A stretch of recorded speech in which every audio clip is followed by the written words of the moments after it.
So tell me the name of your matchmaking. Did you call it matchmaking? Yes, it's a matchmaking service. So the name of the matchmaking service is Just Like Me, Love and Relationship Consultant. And you specifically matchmake gays, lesbian, trans people, Yes. LGBTQ people. LGBT. That is my focus. I can match anyone, but my focus is LGBT. And what makes you qualified to be able to match people? That's a two-edged type of answer. I don't think anything prepares you for it. I think the amount of work you put into it is the amount of work that you're going to get out of it. So I've read books. I've gotten a certification in matchmaking. Everything from Steve Harvey to matchmaking book by Patty Stinger, which is the Millionaire Matchmaker. I think the more and more you put into it is the more you get out of it. So you should be looking at sociology and psychology and the work of the brain and cultural things like anthropology. So, And what's your website? JustLikeMeLRC.com. This is very personal work for me. Politics. I believe I was called to Sex. tell my story, use my voice, be a voice for the community, to speak to and for a community of people that's been ignored, denied, Love. overlooked. Relationships. Religion. This is my life's work. Religion. I want to use words to uplift, Every heal, single inspire, encourage. Do something different. Every Monday at 10. Good day, thinkers, thought leaders, progressives, and dreamers. I'm Craig, the writer Stewart, and this is So Much to Say. These are my thoughts in my voice on black shit, white shit, gay shit, and everything in between. Today we have Ricky Berry on the podcast. I am so excited to have you on the show. You have a matchmaking business, and it's called Just Like Me. Just Like Me. So how long has the business been in place? The business has been in place for a little over a year now. Okay, so take me through the steps. So what do I do? So I've been single now for 7 years. Okay. And if I'm interested in finding a partner, do I have to be in Houston, Texas? Because you're based out of Houston. I live in Atlanta. Can you help anyone in any city? Yes, I can help anyone in any city, but I don't have a database of people in every city. Okay. So I can help you by giving you the tools that you would need to be successful in socializing and in dating. But that's about it. So why did you think it was necessary to find to start a business, a matchmaking service specifically for LGBTQ people? I had an experience. With a gentleman friend of mine, and he after the experience with him, I felt like the community was very segregated. Okay. I felt like we didn't have the tools that we needed to date. I didn't know how to date for myself. So what was the experience? The experience was we were planning on going to an event, and he had sold me on coming to the event, and then he said, "Oh, well, number one, you have to be approved to be at this event." What right? type of event was it? Was it a party? It was a social environment. I don't want to give away too much information because I haven't had this conversation with that person. Okay. But yeah, it was a social environment, and you had to be approved to get there, because I later found out that the person that was hosting the event, they didn't want the event. They didn't want just anybody showing up to their house. Okay. But that's not how it came off. So was it just like a mixer at somebody's house, or was it an event? It was a mixer. It was a mixer. So were they like matchmaking, or it was just like just an event of single men getting together and stuff like that. Okay. Yeah. So you had this experience, and you felt like... I felt like, number one, we didn't have the resources that we need. When I showed up at the event was very dry. Mm-hmm. It was very high schoolish. People standing on the walls and, really not engaging with one another. People staring across the way at one another. And I was like, this can't be what it is. And so I walked in with this bright personality, scared as hell.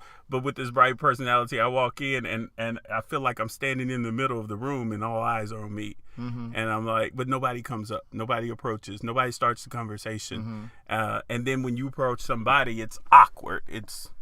that happens a lot of times. at the club. You know, like Yep. I'm not one that frequents the club now, but I recall going to clubs and, you know, you have that moment. Everybody says they go to the club just to dance and to have a good time. But you have that moment where you're hopeful when you're single. You have that moment where you're hopeful that you'll meet a potential partner, you know, somebody that you can get to know, you know, that kind of thing. Everybody says that they go just to have a good time and to dance and to drink, but you could do that at home.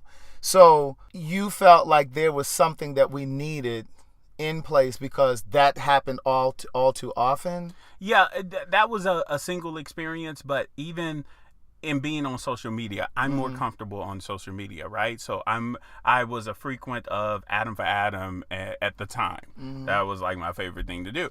And so I was sitting on there, well, not my favorite, but that was my way of dating. Well, explain to the people what Adam for Adam is, because there are some so people who may not know. Adam for Adam is a dating website, and a lot of gay men use it as a hookup site. How you doing? Oh, come on. They do. They use it for a hookup site, but they do tailor towards more of the sexual. A hookup. Yeah, fuck. they do tailor their website to more of that. Okay. Now, let me ask you this. We're going to come back to LRC. Do you think that Adam for Adam and Jacked, which is also a similar type app, they tailor it that way? Or do you think that's the way that we approach it? No, I think they tailor it that way. If you look at their advertisements are the porn industry, right?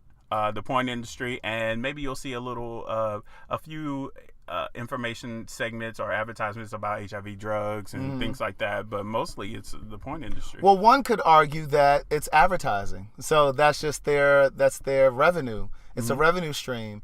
But one could argue that, you know, perhaps they would also advertise other businesses that catered to same gender loving or MSM, men who have sex with men, or gay men or whatever. But I think that there is some truth to that, but I'm just saying in terms of devil's advocate, do you think that it's more so that the people who use the apps, the users, do you think that the users approach it for sex? Because just because they have porn advertisements and things like that doesn't mean that the people who come on to use the app have to use it for sex. I personally think that we reduce it to just sex. I would have to disagree, because when you look at the creation of the profiles, they ask very sexual related questions. Are you a top or a bottom? Yeah. Have you protected yourself? Are you HIV positive, or do you not give a damn? You know, I mean, what type of question is that? But they also ask what your interests are, what books, what movies. Most people, gay people who use those apps, just don't fill those sections out.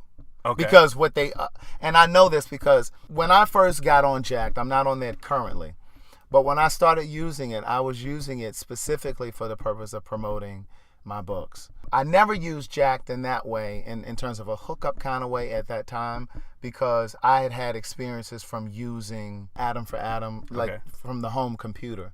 So by the time the advent of Jacked happened, I was already past that. Like I had no interest in doing that. So I was using it specifically to promote and sell my books, and I did an amazing job with that. Sold more books on Jacked than I did on Amazon, because again, there's a trapped market there.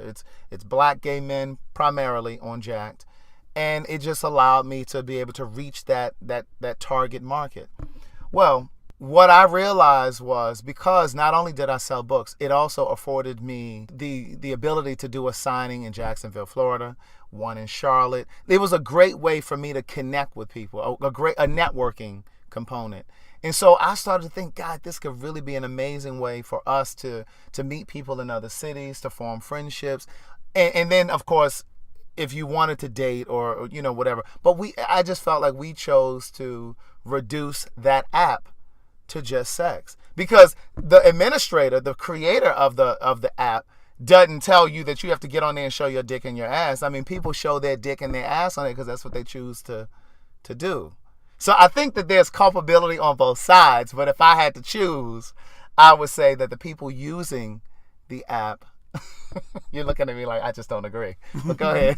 I don't. And the reason why I think it's all about branding, right? Uh-huh. If you have a company, if you own a company and you see that what you designed something to be is transforming into something else that you don't agree with, maybe, or you didn't anticipate it was going this direction, is not the direction you wanted to go in, then you would change that branding, right? But if every time I click on somebody's profile, I have 3 advertisements of 3 different porn movies, and depending on what my headline says, those are the type of advertisements I get. So if I put black on there, you seem to find a lot of black porn on the side that is advertised every time you click on somebody's profile. I think that they have set that didactic up to work in that way. And so I think people are following the flow in which they have designed the system to be. And so, I think branding matters. I mean, why does people want to go to, why does persons want to go to Florida, right? Why do they want to go to Disney World? Right? Because of the branding, right? Because it's on TV, because they're showing you these kids having a good time. Now, that might not even be true. But guess what? You're going to buy a ticket to go see. So I think at the end of the day, how you present and how you present your company, it's the same way with how you present yourself on the date. How you present matters. And so I think there's definitely truth to what you're saying, because Tinder also offers connections, if you will, or matchmaking with gay people. So you can go on Tinder, where I don't think Match.com, I don't think they do same gender loving type connections. But with Tinder, they have a different app. Right. I noticed with Tinder, a lot of the guys that are on Jacked are on Tinder, but they approach Tinder differently. They're wholesome on Tinder and they're whores on Jacked. Right. And so, again, it's about, so I guess there is some truth to what you're saying as well. I think it's a mixture of both. I think that it is the branding, but I believe that even if the administrators of Jacked changed their branding, they didn't have the porn ads on the side, I think that we would still come to that platform for sex or in a sexual kind of way. But coming back to your business, so you decided that there needed to be a mechanism for LGBTQ people to be able to connect in a different kind of way because there was nothing in that space. Correct. Okay, so you've been in business now for about a year. Yes. Okay, and so if I live in Atlanta and I'm looking to connect with someone, you can assist me in doing that. Yes. So what is my first step? How much is it going to cost me? Okay, so there's an initiation fee with most of the packages that we offer. Okay. We offer 3 different love packages: love level 1, 2, and 3. Love level. Yes. Okay. Love level 1, 2, and 3. Love level 1 is a 3-month package. It is $500. Okay. And there's a $100 assessment fee. Okay. Okay, so $600. Love level 2 is a 6-month period. Okay. It is $1,500, and there's a $100 administration fee. Love level 3 is a 12-month service, and it has about there's unlimited matches with it, but it's for 12 months and it's $3,000. Okay. And there's no assessment fee with that. No administration fee. So with whichever package that I get, what happens? You assess me. Mm-hmm. You figure out how broken or not broken I am. Mm-hmm. Okay. So you assess me, and then what happens? So how long is the assessment? Is it like questionnaire? Yeah. So there's a questionnaire. It takes about an hour to complete the questionnaire, and then I go behind the scenes and figure out what I need to do to get you to where you need to be. Okay. Right? So if that means that I need to do some mock dating with you, or if that means we need to do some branding, if that means we need to do some how to dress, if that means we need to do some how to talk, how to groom. If we need to talk how to groom, how to brush your teeth. Because some of y'all don't brush your teeth and tongue. Listen, when you brush your teeth, you also have to brush your tongue and you have to floss. Listen, go ahead. That's important. So, but other things like good conversations and bad conversations and how to come out of those. What's a bad conversation on the first date? The bad conversation is when you see that person frown up. But what's give me an example of something that you shouldn't bring up. It's not clear cut across the board. I may say that we don't talk about political. things on the first date. Well, what about asking people their sexual roles? Are you a top or you a bottom? I don't think that's appropriate on the first date, but I have heard of people that have been successful in relationships and they've had that conversation on the first date. What about bringing up past relationship stuff on the first date? I think you can do that in moderation, but again, it's all about what the person can comprehend across from you. So you have to be able to read their language and give them just enough to see what's going on with them and then go from there. So we do a lot of work behind the scenes with how do you want to present? What are some of the things you want to talk about on the first date? What's important to you? Mm-hmm. And see, for me, I think that there are certain things that you shouldn't bring up, Okay. aside from politics or religion. But I don't think that you should get into sexual roles and that kind of thing because you're making the assumption that we're going to have sex. I think that it's okay to kind of mention, maybe how long you've been single and that kind of thing. But to go into past relationship stuff and why it didn't work on the first date, I think that's too much.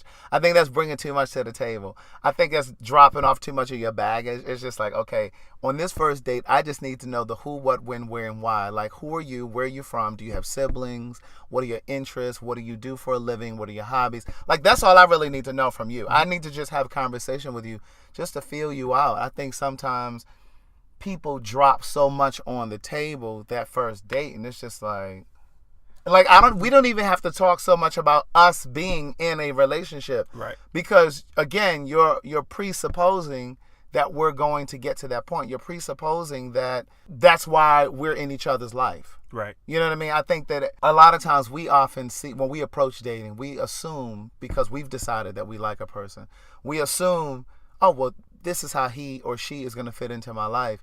And that's not always the case. I think that sometimes we have to just kind of feel it out and just kind of see where it's going to go, because they really could just be designed to be a really great friend.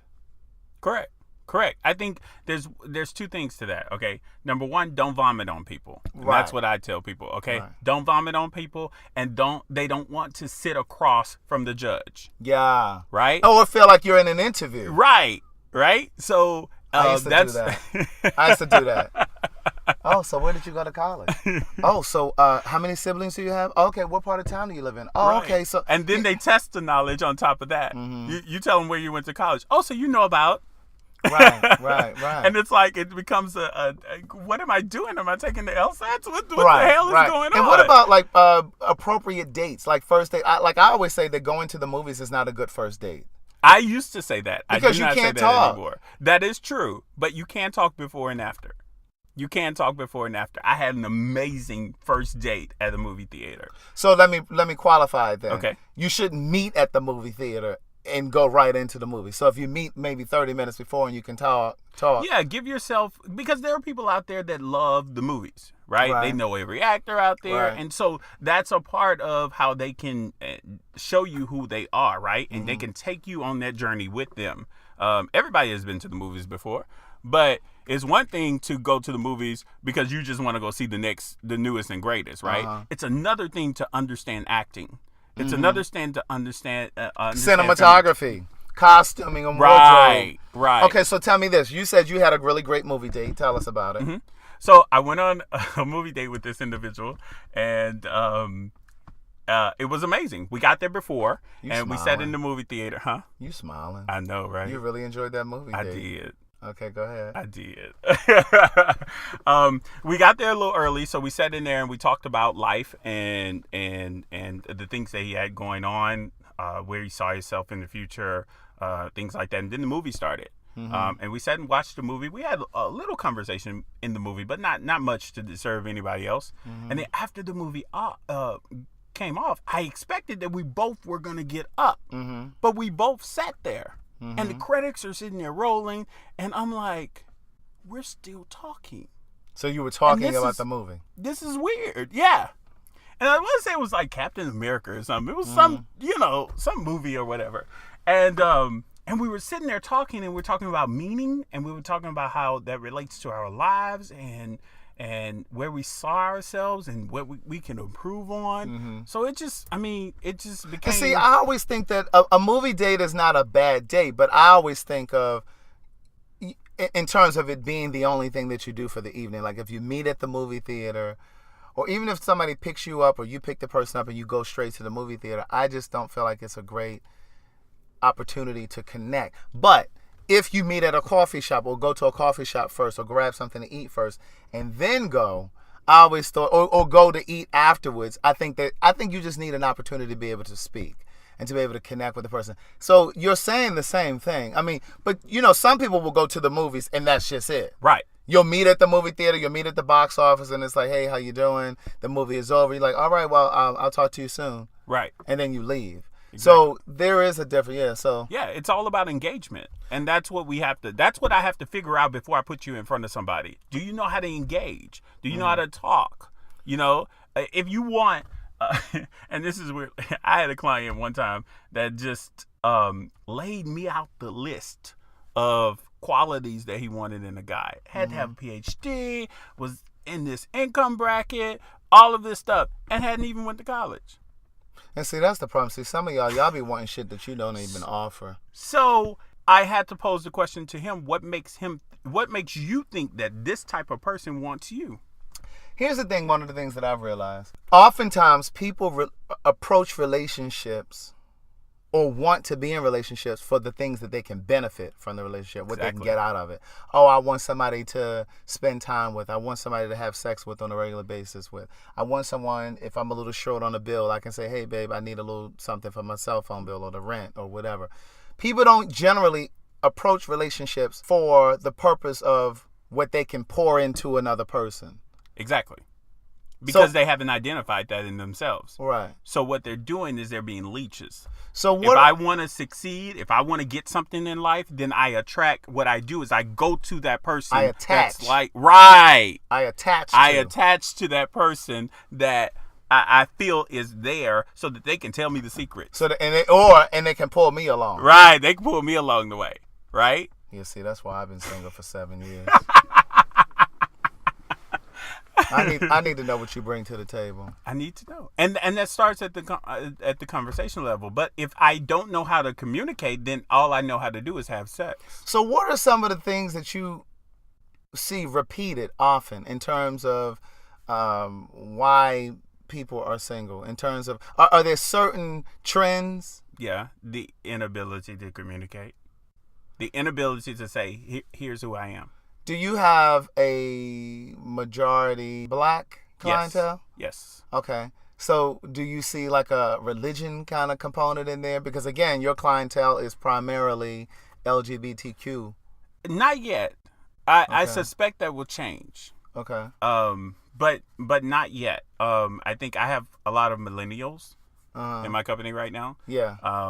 And so not yet. One of the things that I've noticed as a person that's been single for 7 years, the first couple years I was decidedly single, and then probably 2 years after that, probably 4 years into it, I was just busy, promoting the books and traveling. I just wasn't really situated in one space long enough to really nurture a relationship or build upon anything. Now it's just a thing of readiness. I'm ready. But I'm just not desperate. I'm just not anxious. And I believe that effort is the only way to communicate interest. Correct. And oftentimes you don't see people putting forth effort. You don't see people putting forth consistent energy. Because in the world of social media, we confuse consistency with being thirsty.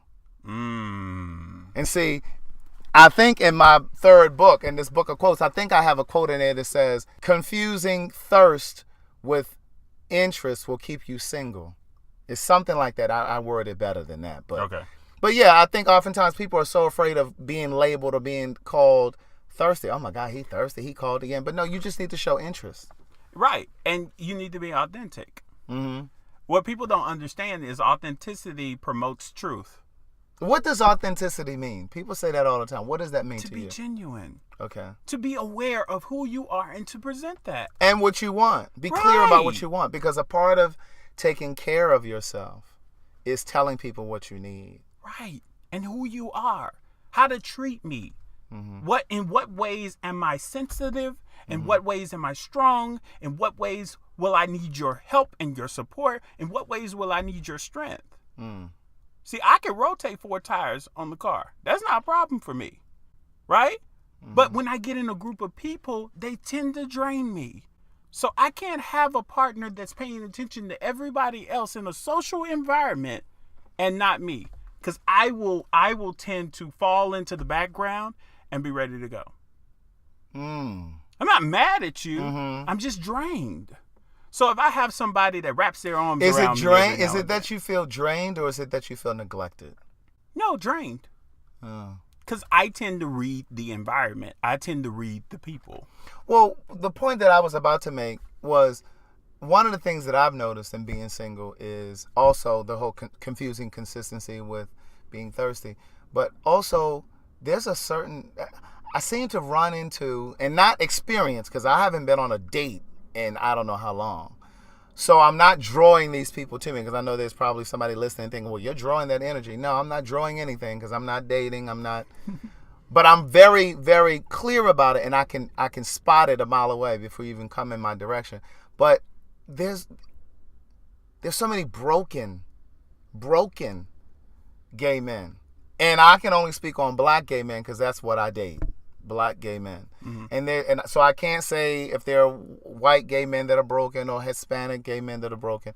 All I can tell you is in my experiences, that factors into my singleness. Well, I think sometimes you have to consider whether the person is broken, or whether the person is wearing a mask.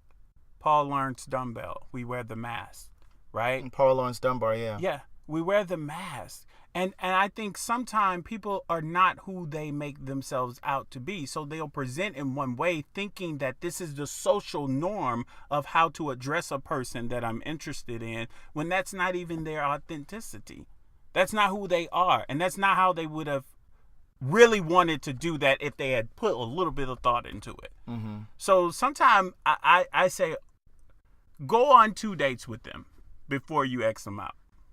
Go on at least 2 dates with them before you have determined that this person, because you only on a date with them for an hour. I don't know if I want to do that, though. Because, and when I'm going to describe what I mean when I say broken, I mean that there are so many men gay men, that haven't done the work, that internal work of reconciling what they've been conditioned to believe about being gay from what they know for themselves. They haven't done that work. They haven't really reconciled and given themselves permission to live their truth, to live in their truth, and to really love another man intimately. Yeah, but how quickly can you come up with that assessment if you're only there with them 5 minutes, or you've only had one conversation with them? How? Because I'm intuitive enough to know that now. I can sense it. I can feel it. I see it. I witness it, because I was once that guy. I'm 41 now. I'll be 42 in a couple weeks. I recognize I was once that guy. I know what that looks like.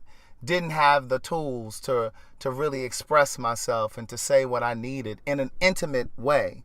Didn't have the tools, didn't have the words. Was too afraid to have those kinds of words because it didn't feel normal or natural to be able to speak like that to another man. And so it's like I guarded that. And I think that there's so many of us that struggle with that truth, our truth, because I think subconsciously many of us don't even think that it's okay to feel that way about another man. Doesn't matter that you function and move in gay circles. Doesn't matter that you're out to your family, that you go to gay pride events. There's still men who move in gay circles who still struggle with themselves, their sexuality. I agree with you. I would say your job is to teach them how to treat you. Right? And so if they can rise to that, then they would be the perfect person for you. So if you haven't given them a chance to rise to that, if you haven't taught them how to treat you, then I'm not saying fix the broken piece. That is not what I'm suggesting. Because I was going to say, I don't want to play therapist. I don't want to play therapist. That's not what I'm saying. I'm not saying fix the broken piece. What I'm saying is have the conversation with them. This is how I would like to commune with you. This is how I would like to be in relationship with you. This is what I need to be happy in this relationship. And if they can fulfill those, everything else will fall into line. So let me ask you this. In the work that you do with your matchmaking business, Do you kind of look for that kind of stuff? How do you know you're not matching me, I'm just going to use me as an example, with someone who has not healed themselves? The same way. They do the questionnaire as well. Okay. I do a very thorough overlook of them, just going into their dating history, their family dynamics, their financials, how their mother and dad acted, how they felt when they were a child. All of that matters because it's all how we constructed and how we show up here today and right now. So I think the important thing to do is just to understand who I have in front of me right now. If I can understand that, then guess what? It's easy to match people together, right? If I can give them the tools to be successful on a date, then yeah, I can have 90%, 99% retention rate, right? And not have any problems with people coming back, right? So it's all about doing the work first. And that's why matchmaking is different from a dating app, because you can't lie in matchmaking. I'm the one matching you. So if something comes back when I put you on a date, if something comes back and you're like, well, this person did this and I didn't like that. And I'm like, when the hell did we ever talk about that? So now you have set me up to fail. That's an issue. So I was out at a restaurant bar last Tuesday, and I'm out having a good time. I was with two friends, and we had I don't even think I had a drink. I just had a little bite to eat. I didn't even have a drink. I just had a little bite to eat. And they playing hip hop, and I'm a hip hop head. I love hip hop and R&B and that kind of thing. And so, every now and then I'll take a little bite of my food, and I'm up dancing at the table, that kind of thing. No one ever came up to me. No one ever approached me. I'm the kind of person that if I'm interested, I'm going to approach who I'm interested in, because I believe, and I'm a firm believer of this, and I believe this for a very long time. The dating pool is already shallow. It's already dense. And so if you don't have the courage to go after what you want, you don't have the courage to approach the person that you're interested in, then you're left with what comes to you. So I will go after what I want. Fast forward, the next day, the day after I'm at this restaurant bar, I'm scrolling through Facebook. I get a message on my Facebook, an inbox message. So this guy says, hey, what's up? I saw you last night. I had on a yellow jersey, polo shirt, and you and I made eye contact at some point. I don't think he said anything beyond that. And I said, hey, I put a little smiley face. I said, hey there, because I wasn't offended that he jumped in my inbox. But I said, hey there. And so I said, well, what happened? Okay, so if I was there, you were there. You said we locked eyes. I don't remember seeing him, though. Why didn't you approach? Why didn't you? He says to me, oh, well, it was just so much going on, and, I didn't get a chance to get over to you. To me, I just felt like that was cowardice. There was not that much going on that you couldn't have come over to me, right? Clearly, you knew who I was. You at least knew my name because you came to my Facebook and sent me an inbox. So you clearly you at least knew my name. So he said, well, I didn't want to just come over and then you'd be looking at me kind of crazy. But where have we gone? At what point are we in the world where a person feels like they can't come up and say, hey, how you doing? Whatever. And here's my thing. If you felt nervous or intimidated because I was with two other people, fine. Send a drink over. Now, you made the point that perhaps I wasn't a drinker. He didn't know if I was a drinker. But what he could have done was flag down the server that was waiting on us and said, hey, do you know if that guy's drinking something? Whatever he's drinking, send it over to him from me. That could have been your introduction. That could have been how you walked in. But instead, you waited until the next day to hide behind Facebook and send me a message. So I replied to him and I said, I don't really understand how this works. I'm not really sure why you would allow an opportunity where we're face to face, we're in the same room, we're in the same building. And instead of you approaching me in that building, you wait 19 hours the next day and send me a message on Facebook. Already, I'm not interested. And I know you think that I'm jumping the gun. I think you think I'm but I don't think that I'm jumping the gun. I think that that's discernment. I think that's my previous experience showing up, and it's teaching me that this is how you've lowered the bar in the past. Because I want someone that's going to meet me in the middle. And I don't feel like that's meeting me in the middle. Because, again, now I'm required to do the work because you done chickened out and sent me a message on Facebook. So now I need to say, oh, well, hey, what's going on? Okay, well, here's my number. Take my number. I'm not doing the work for you. I've done that. I've lowered the bar before. I need you to rise up to the occasion. Because if I had seen him in that restaurant, I would have taken my ass over there to him. And and I know some people are shy and whatever. I don't get that because we all are human. We all take a shit. We all put our legs on at the same, our pants on at the same time, whatever. I just feel like I would have gone over and said, hey, how you doing? Whatever. Bottom line is, he didn't do that. He sent me a message. And so I just don't feel like I should do the work. Because to me, that feels like if we get into a relationship, I will probably always have to do the emotional heavy lifting. That's what, to me, it feels like he demonstrated. Yeah, you went way beyond where you guys were. I mean, he just wants to get to know you. He didn't ask to sleep with you. He didn't ask to marry you. So why didn't he just do that in person? He could have been scared. Is he not allowed to be scared? So is he not allowed to be fearful? Yeah, you are. But then to me, that just means that you're just not that interested. That may not be the case. I'm not, and what I'm not saying is, I'm not saying that it's a problem that he inboxed me. Because I do feel like there are instances where if I lived in a different city, if we lived in different cities, I have no problem with you using social media to reach me and say, hey, I think you're whatever. I would love to get to know you one day or meet you one day or whatever. I don't have a problem with that. But I do have a problem with if we're in the same city and we happen to be in the same building, instead of you using that opportunity to say something to me, you wait till the next day and send me a message. Like, that's a problem to me. Like, that's a turnoff for me. Now, I don't know about anybody else. Okay. But go ahead. I get it. But help me. I think I get it. I think that was your opportunity to teach him how to approach you. I think it was your opportunity to show him who you were. And I think that's what he was trying to do, is to get out there and figure out who is this guy that's in front of me. Now, if you hadn't chastised him, if you had said, hey, man, I would have preferred you to come up to me in the bar, but let's meet up. Let's talk. Then that would have given him the opportunity to step to the plate. You're not doing any work. What you're doing is presenting who you are and how you want to be treated. You're not doing any work. You're not fixing a broken piece. You're saying, hey, I'm a king. And if you're going to be in my presence, here's how you're going to have to act. Well, I think I did that. And by saying, I don't understand you coming on here and messaging me the next day. Because should we find ourselves in the same room again, he will probably say something.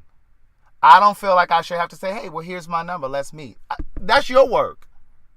That's how I see it. I feel like that's your work. Why do I have to say, hey, let's... Because then to me, that translates to a relationship of every time we go on a date, I got to plan it. Oh, that does not transfer. I may be being a bit methodical, but I think that sometimes that shit foreshadows what's coming. Well, I mean, I think you're using your history and your past to determine your future, and that's really dangerous. Well, no, because I've never been in that situation in the past. I'm using my experience to kind of choose better. I'm trying to choose better. And that's what I'm saying. Choosing better is not finding perfect. Choosing better is operating differently. I'm not looking for perfect. But choosing better is operating differently. It's having a different mindset. It's about approaching it from a different perspective. It's about being open to the experiences. And not necessarily, you're not marrying the guy. This is the first message. So I think overall, I think you should just take a step back and say, hey, present who you are, how you would like this experience to go, and see if he steps to the plate. If he can step up to the plate, then, hey, you're golden. Now you get to experience who he is. And he knows that now you're expecting to have an experience with him that is back and forth, that you're going to give him something and he's going to give you something, and you guys can marry and see if that's going to work together for the both of you to start a friendship or to start a relationship or to start a fuckship. Whatever works see, for the thing you. is, I just think that we train people or teach people how to be in relationship with us. And I just don't want to start off any bad habits. So I personally feel that if we're meant to meet or connect, then he'll do better the next time. Like if I see him in person, or you know what I'm saying? But then at the end of the day, I must not have been interested. You know what I'm saying? Because I probably would have engaged him a bit more. Right. I wasn't rude. I wasn't nasty because I don't believe in trying to shoot people down. Right. Because it does take courage to approach It a person. does. Even if it's through a message. Yeah. It still takes courage. You know what I'm saying? You're putting yourself out there naked. Yeah. You know what I'm saying? So I get it. But I just feel like that was very sophomoric. Mm-hmm. His approach was very sophomoric. Mm-hmm. And so it just didn't work for me. So what are some of the success stories that you've had in terms of matchmaking? And how did you know you could do it? Was this something that you found yourself doing before you started a business? So here's another way here's another situation that happened that caused me to go in this direction. I felt like I didn't have the resources I needed to really be successful at dating. Mm-hmm. So I figured I would hire a matchmaker. Mm-hmm. And I hired this matchmaker, and she was out of Dallas, and her company was all gay men only, exclusive, high-end, gay clientele, right? Mm-hmm. And I wasn't high-end at all. The price for the service was $5,000, and it was a 12-month contract, okay? The contract read 12 matches or 12 months, whichever is the later. Mm-hmm. Okay? I didn't know her definition of matches. My definition of matches would be the number of dates I go on. Her definition of matches was the number of matches she matched me with in her system. Right, whether you which went I with didn't them or have not. access to at all. Mm-hmm. So I felt like, and she was heterosexual, and she had some issues with how to talk to gay men. So she put me on this date with a lawyer, older than I. We met at this restaurant, and her feedback to me the next day was, he mentioned your nails. Do you have nails? And I say, yes, I'm very proud of my nails. I have very large nail beds, and I think I have some beautiful nails. And she said, fingernails. Well, yeah, mm-hmm. Fingernails. And I said, what? She said, well, maybe you should square them and not point them. And I said, what? And she said, yeah, I'm just, he may have had a problem with that. And instantly I knew that she didn't understand the community. To tell a gay man to conform to something else mm-hmm. for someone else was just totally disrespectful. And I had to ask myself the question, what are you doing? Mm-hmm. Why are you letting a heterosexual woman match you with a community that she, number one, doesn't understand? Mm-hmm. Right? Do you think that a heterosexual person could be a matchmaker for the gay community? I think she could. I think she would have to have some LGBT advisors, mm-hmm. because there's just things that they're not privy to. Mm-hmm. Even being a person that has a gay son or something like that, there's just not things you have to run certain dialogue by people before you present it. Well, let me ask you this. Like in your questionnaire, you said it's 150 questions. Yeah, about. Do you ask specific questions around vices? Because for me, as a single person that's dating, aside from brokenness, mm-hmm. one of the things that I am very concerned about and I look out for is vices. Okay. Gay men that participate in orgies or go to the gym and fool around in the gym or go to the parks at night and do shit in the park, or they go to sex parties, or they, you know what I'm saying? Do you ask those kinds of questions in your questionnaire? Because that would be things that I would want to know. Okay, so I would ask, what do they do on their free time? That means eating cheesecake and watching Netflix. Yes, but a little bit more in detail. If you tell me, hey, I like to eat cheesecake at night, I said, so the only thing you do at night is eat cheesecake?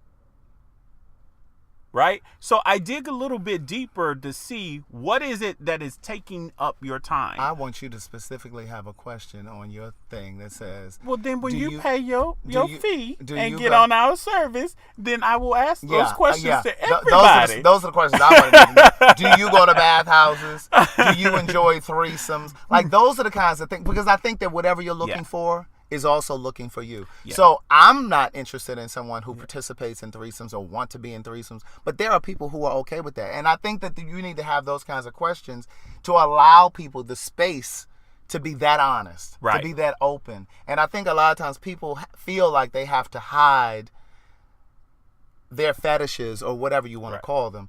And I just don't think that you have to. I think I think that the questions are general questions that will give general answers. But as I get to know you, there are other questions that come up. Okay, I have to pay attention to how many questions I'm putting out there.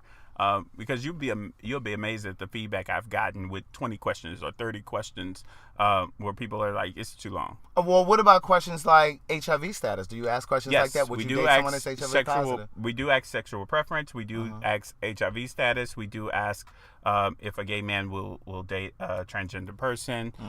Those, yes, race, we do. that kind of thing. Race. Because there's a show that I really enjoy. It's called Married at First Sight. Yes. And it's a reality show. And I think about it. I watch it faithfully. And I wonder, would I be able to do something like that Me too. if they ever offered it for like gay couples? Yeah. But my concern is these are heterosexual people who are matchmakers, and I always wonder, would they know what to look for? Going back to what you just said about this female matchmaker down in Dallas who was working specifically with gay men but didn't really know the ins and outs and what to really ask. That's always my concern. Like, would these matchmakers from this television show really know how to match gay men? Because I think even in my own personal life, I have female friends that will always say, I have somebody that I want to introduce you to. Ooh, let me hook you up with this guy I know. And I've always told my female friends, you don't know what to look for. Right. You can't match me. Right. Because they always just think, oh, you go to the gym, he goes to the gym, oh, you're nice looking, oh, he's nice looking, in their opinion. Right. And then I always look at these pictures because they undoubtedly always pull them up on a picture. And I'm like, girl, no, he ain't really my type. But, or in some instances, they're men that I already know. Not from that kind of a way, but I know them from being about town. And they have a reputation that precedes them. You know, as a person that does the sex parties or what, you know what I'm saying? Like, these little dirty secrets that we don't share with the females in our lives. And I'm not pointing the finger at anybody because even in my first book, I talked very openly and candidly about a time in my life where I used the online websites, Adam for Adam and Men for Now, to meet guys that I didn't know to have sex. It was a symptom of my depression. Anonymous sex was a symptom of my depression. So I'm not judging, but I'm just not in that space now. And I don't believe that everybody that uses casual, anonymous, wanton sex are in a depression. I think some people do it because that's what they enjoy doing. And that's fine. But I want to be with someone that does not use that as sport. Yeah, I think again, because I'm giving you a mouthful. you right? are giving me a mouthful. I'm telling you, I'm about to break out the pen and paper for you. But anyway, I think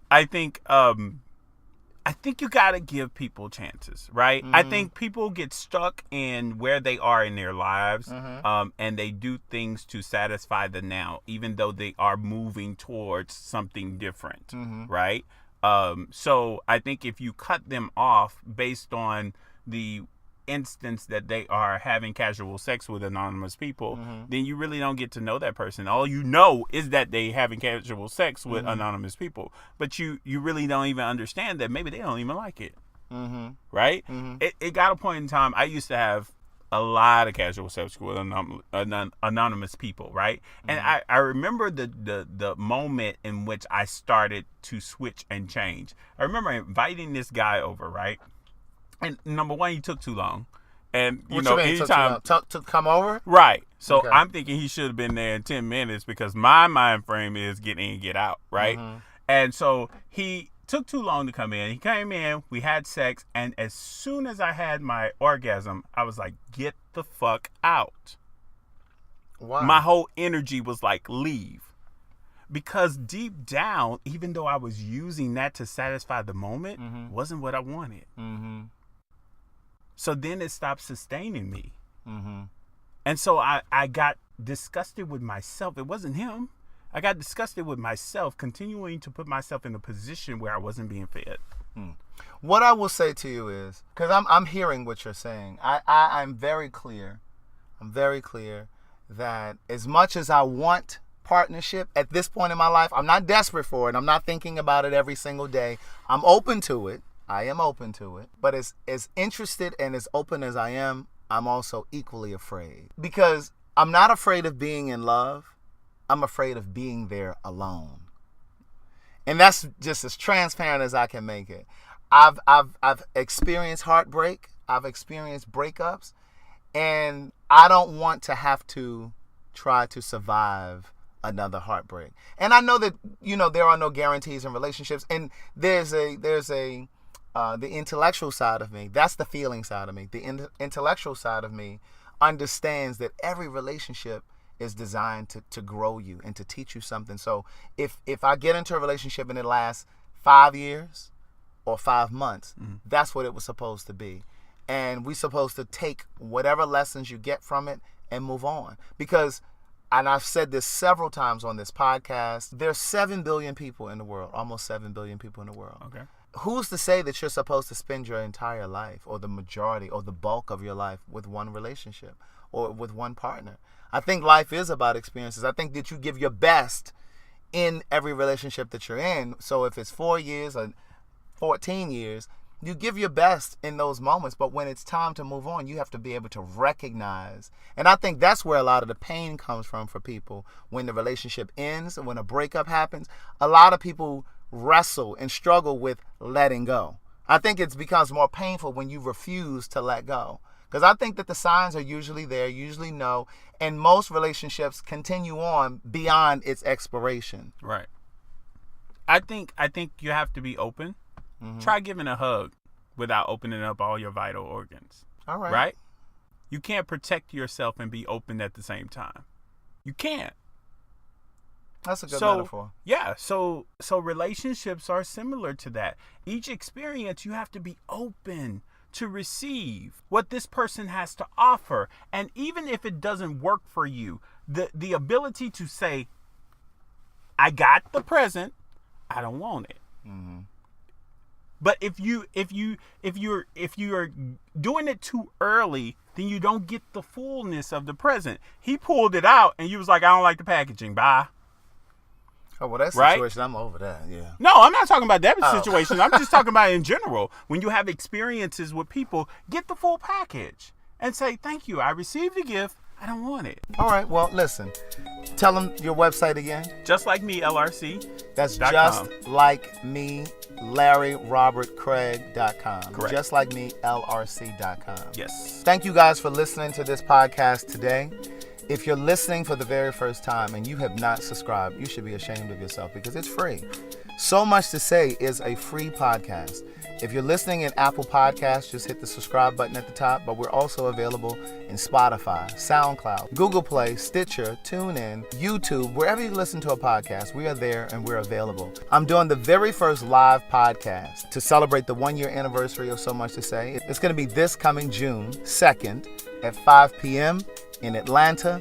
The details are available on my website, www.craigthewriterstewart.com. Click on the podcast tab at the top, and the details are there. We're going to have a conversation called Words That Hurt, Nigger versus Faggot. I hope to see you there. Be safe. Keep loving yourself.